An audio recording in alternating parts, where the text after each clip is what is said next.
One small mistake can reveal everything. But no one expected this.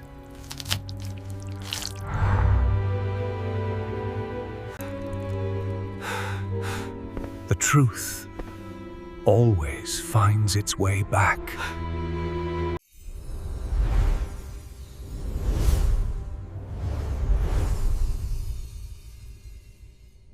It was a bitterly cold morning just after Christmas, and London lay under a pale grey sky. A sharp wind rushed through the streets, making even the busiest people hurry along with collars raised. Inside Baker Street, Sherlock Holmes sat calmly in his armchair, examining a battered old hat with great interest. Dr. Watson, wrapped in a warm shawl, watched him with curiosity. "Holmes," Watson finally said, "you've spent nearly an hour studying that old hat. Surely it can't be that fascinating?" Holmes smiled faintly. "My dear Watson, there is always more to an object than meets the eye. This hat, for instance, tells us quite a story about its owner." Watson leaned forward, intrigued. "Really? From just that?" Holmes picked up the hat. "The man who owns this was once well off, but has fallen on hard times. He is intelligent, though careless. He lives with someone who no longer shows him much affection. And," Holmes paused, "he has not replaced this hat despite its poor condition, suggesting financial difficulty." Watson blinked in amazement. "And all this from a hat?" Holmes chuckled. "Observation, my dear Watson. The hat, along with a Christmas goose, had been brought to Holmes by a commissionaire named Peterson. The items were found after a scuffle in the street, where a man had dropped them while being chased by a group of roughs. Frightened, the man fled, leaving everything behind. The goose had already been taken home by Peterson. But what happened next made the case extraordinary. That very morning, Peterson had rushed back to Baker Street, pale and breathless. In his hand was a small glittering stone. "Sir," he had said, "my wife found this inside the goose." Holmes examined it closely. Even in the dim light, it shone brilliantly. "This," Holmes said quietly, "is no ordinary gem. This is the Blue Carbuncle." Watson's eyes widened. "The famous one? The one that was stolen recently?" Holmes nodded. "Yes. A rare and priceless jewel, taken from a noblewoman's hotel room. An innocent man has already been arrested for the crime." Watson leaned closer. "And now it turns up inside a goose." Holmes smiled slightly. "Precisely, which makes this case quite interesting." Holmes decided to trace the goose back to its source.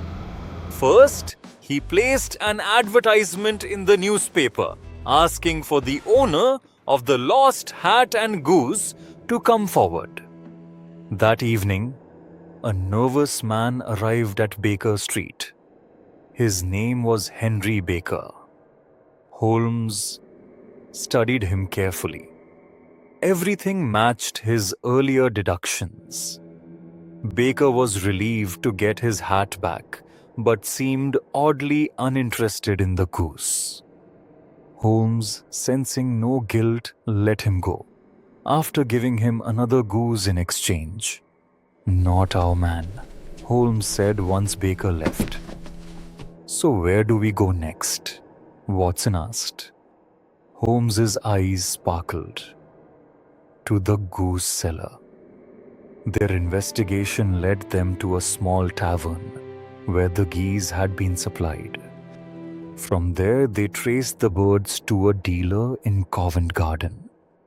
The dealer, a grumpy man named Breckenridge, refused to give any information at first. But Holmes, using a clever trick, provoked him into revealing details about the supplier.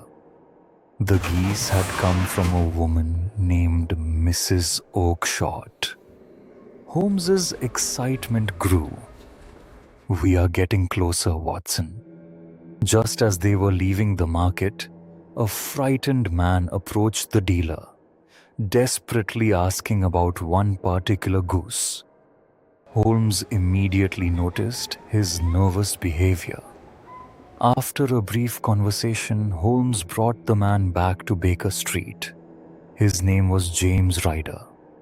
At first, Ryder denied everything, but under Holmes's sharp questioning, he broke down completely.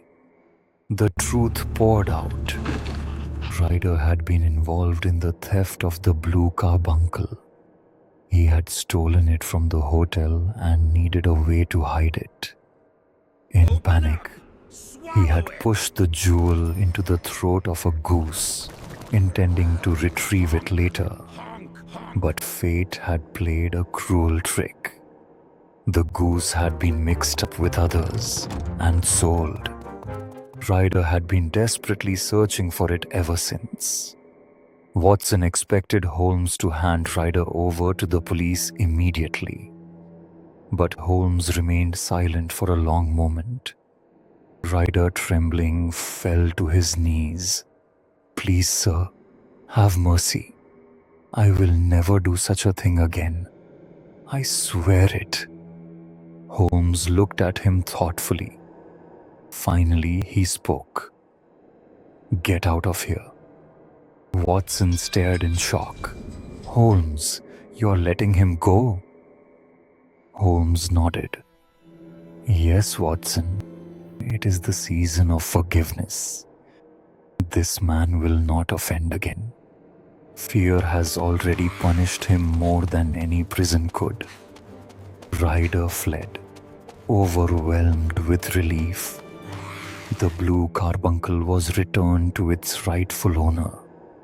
The innocent man, who had been accused, was cleared.